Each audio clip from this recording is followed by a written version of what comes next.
Leaf One. You're watching episode 5 of the Ask Midwest Anxiety Show.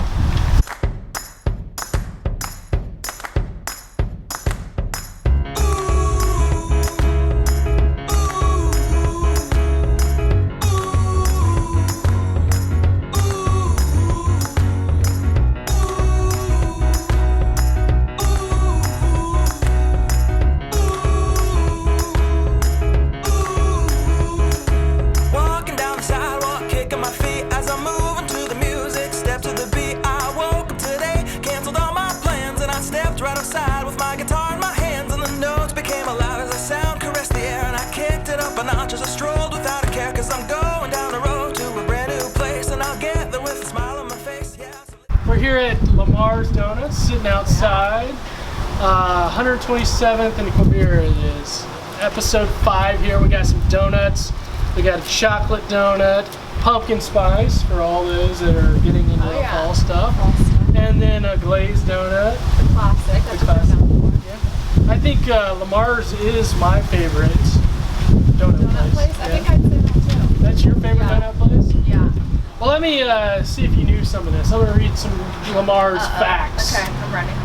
Did you know that they started making donuts in 1933?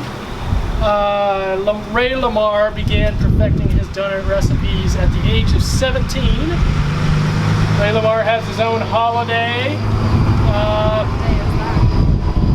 Ray Lamar holiday. A donut day. Ray Lamar is known for Donut Day. It's celebrated, no, I don't really know what the holiday is. He had a greeting card designed in his honor by Hallmark. That's cool. And he taught Jay Leno how to make a great donut on The Tonight Show. Ray Lamar. Ray Lamar. Ray Lamar, 1933 is when this place started. So we're here at Lamar's and episode 5, and this is getting into the Ask Midwest Anxiety Show. I'd like to do this at least once a week, and it's really just to bring content to you guys, to answer your questions, anything that you have that you would like us to answer, just doing a weekly show. I think the fall, we're getting geared up for the fall here. I know there's lots of stuff going on. Starting to think about Dance for Kindness happening on November 13th this year, and trying to look for a location for that. We did it at Power Light last year. I think we're going to do it somewhere here in Johnson County this year. I like that. Kansas, and so we got that going on, enjoying fall festivals. Did you get out to Santa Calagon this weekend? You know it, Randy. You went to Santa Calagon. I love Santa Calagon. I knew you were going to. Did you eat anything at Santa Calagon? Corn dogs, root beer, pretzels. Wow. Oh yeah, all the good stuff. Kettle corn. And here we are having a donut. Of your 3, what's your favorite donut here? Chocolate. Chocolate. For sure. Yeah. Chocolate, I'm going to go with It's messy, but it's good. It's messy. I'm going to go with the original. And pumpkin, just because it's the fall. Try it. It doesn't feel like the fall though out here. It's windy. It feels good. Nice breeze. What did I do? So went to a friend's house. We closed down their pool. I guess unofficially, summer's over. I don't know. It still feels like summer out here. Watched a lot of football this weekend. Who's your team? KU. Rock Chalk, KU. Rock Chalk Jayhawk. Watched some KU games. That was a big deal. Yeah, and some great fall stuff starting to happen. So let's get into the show. You ready? I'm ready. You got the questions? We I do. know Michelle today, so you got all the questions. Me. It's all you. It's all me. All right. A way to manage negative emotions is visualization. Can you tell me a little bit more about that? Yeah, it's a very interesting question. I'm a big sports guy, and I hear about all the time athletes visualizing the ball going in or visualizing certain things happening. And I think where I'm going to go with this is I think maybe sometimes when we talk about visualization, we're trying to get our mind in that positive frame of reference, and really kind of the mind and body being connected together. The more that you think positively and kind of visualize it going in, or some visualize happening that you have a great presentation, or visualizing this going well, then the more that you kind of get in that state, and you can kind of see it happen. And so I think a lot of times just out of habit we think negatively about things, and then maybe we're we're not keyed up and on point, and then we start thinking about negatively. And so I think that goes right along with just thinking positively and visualizing going well. I know a lot of people in the morning times have kind of meditation and various different things that they do just to kind of visualize how their day is going to go. I do some of that in the morning, really start out kind of my morning in kind of a really early, 4:30, 5 o'clock, sometimes earlier than that, and just really kind of visualizing how my day is going to go. And then I also do at least a weekly where I just visualize how I'd like my next week to go. And you know, the visualization for me is during the present tense. That helps me kind of focus and just visualizing. But I think also when I'm doing my weekly visualization of just bringing me back to maybe a positive place, a safe place, a comfortable place of when all this stuff's going around us, what can bring us back to kind of a positive place. So I think visualization's good. For some people it's helpful, for other people it's not. But I think it goes along with kind of what we really believe is really trying to put yourself in a positive place. And regardless of all the stress that's going on in our world and all the things, is really trying to put yourself in that place will definitely help you be able to get through that. No matter good, bad, or ugly, at least you can get yourself put in a positive place. So I love that. I think it can be so easy to get spiraled into the negative thoughts and the negative visualizations, and so just reframing that and changing it to the positive and thinking about what could go right, how do I want this to go. I love that. you know what I'm thinking about going right now? Donuts. That's what I'm thinking about going right now. I'll serve you your first. How do you think it's going to taste? So I should tell you, my family, they know this about. I like a donut buffet, you know, because sometimes you have one donut and you're like, oh, I shouldn't have another one. So a donut buffet, Kelsey, is like this. Even you cut it in half, but then you go again and you cut it like this. You cut it into quarters. A little bit of everything. And then you can. So now what we've done is not only cut it in quarters, but you could have whatever you want now. Now you could have like, hey, four donuts for the price of one. How about that? So you could, yeah. So she's going with the glaze to start off with. For the fall season, I'm going to go with a pumpkin. That's good stuff. It's addicting. I think you came here. I could keep going.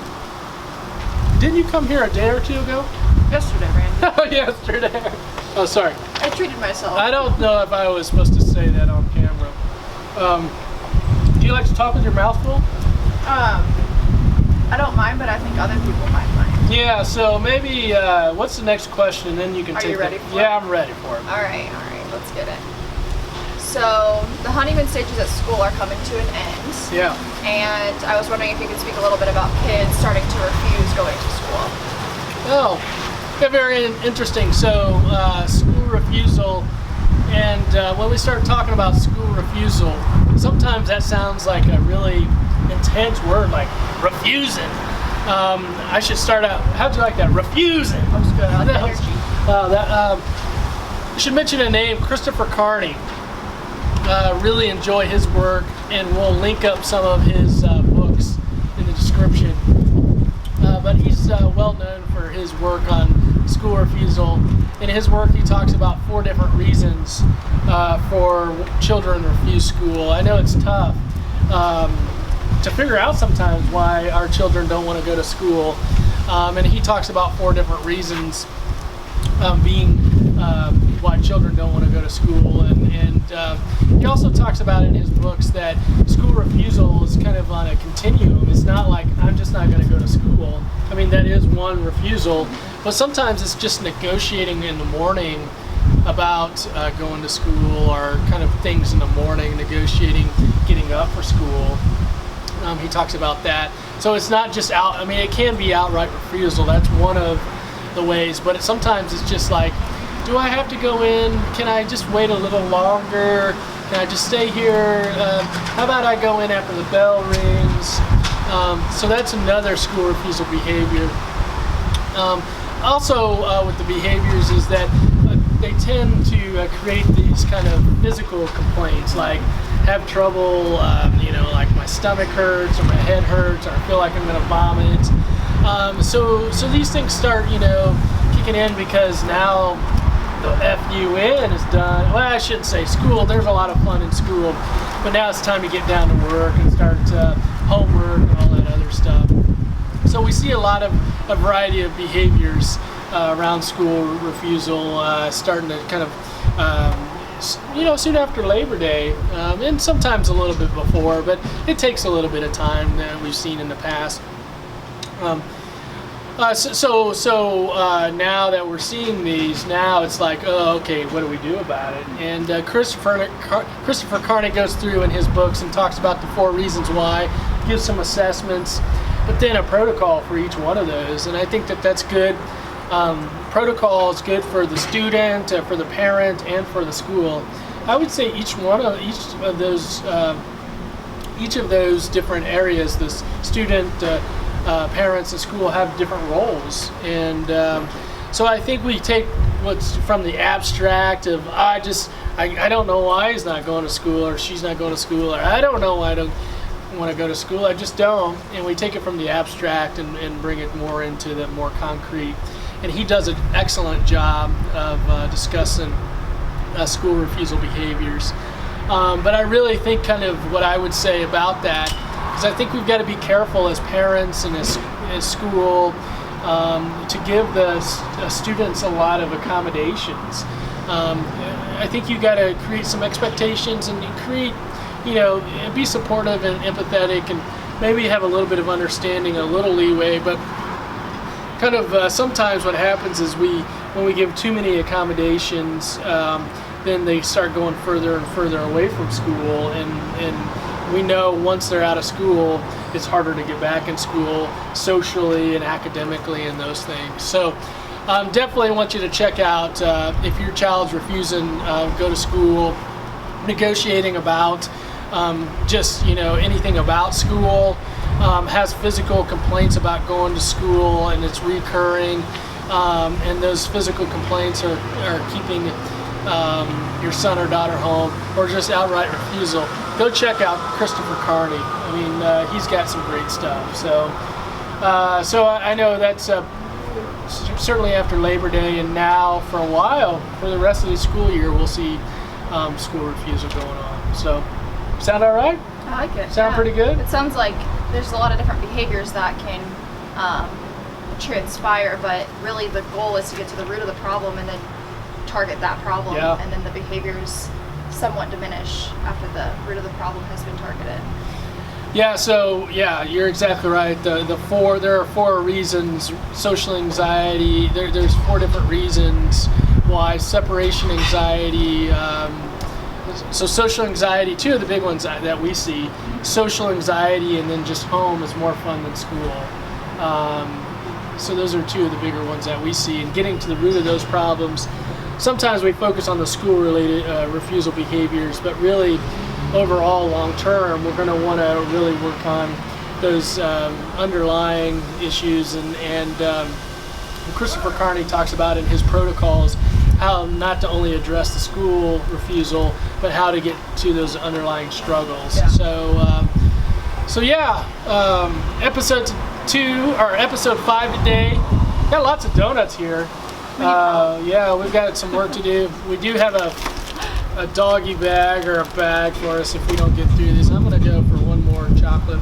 Kelsey, you going back for the glazed, or you done? You're going to eat a corner? I have to try the pumpkin. The pumpkin, all right. This is pretty good. Yeah. All right. So, hey guys, wait, I was getting ready to, almost left out the question of the day. Rock, paper, scissors for question of the day? All right, let's do it. All 2 right. out of 3 or 1? 1. 1 and done, okay. All right.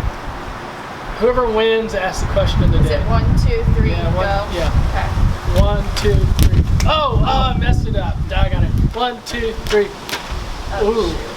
1, 2, 3. Oh, you get to ask the question of the day. So we're at Lamar's. Yeah. I was thinking, what's your favorite donut place? You already answered that question, but I want to know from the viewers their favorite donut place. What's your favorite donut place? would be your second runner-up? I like it. In Kansas City or anywhere? Anywhere. Yeah. I want to know from all around. What would be my second? Yeah. Well, there's a place down in Texas, there are probably more, called Shipley's Donuts. Okay. I really like that place. Man, where was that we went to? It was in Oklahoma. I went to a game, a KU Norman game, and I can't remember what that place was called. Good donuts. They have good donuts.